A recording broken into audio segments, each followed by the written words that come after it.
ઓહો, આ તો ઠાકોર પોતે. સુંડાના હાથ પગ ઢીલા પડી ગયા, શરીરમાં પરસેવો છૂટવા લાગ્યો.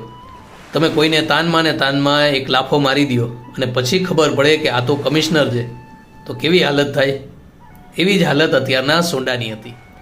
ઠાકોર વજયસંઘજીએ એને પોતાની પાસે બોલાવ્યા અને બાજુમાં બેસાડી તેના ખભે વડીલની જેમ હાથ રાખીને કહ્યું, સોંડા, તું બીવે છે શા માટે? બાપ, કાલે તમને બહુ ગાળું દેવાઈ ગઈ. એમાં શું ખોટું કર્યું ભાઈ? તમે તો અમારા છોરું કહેવાઓ. તમારે દુઃખ હોય તો દુઃખ રોવાનો તમને હક છે. બચ્ચાઓની ગાળો તો માવતરને ઉલટાની મીઠી લાગે. આજ પણ આપણને ઘણા એવા રાજાઓના નામ યાદ છે. એ ફક્ત એમનેમ નહીં, પણ તેમના જીવન ચરિત્રને કારણે. વજયસંઘજી મહારાજ, કૃષ્ણદેવજી મહારાજ, ચામ સાહેબ, ભા કુંભા, સર ભગવતસિંહજી, જેમને પ્રેમથી ભગા બાપુ તરીકે ઓળખીએ છીએ.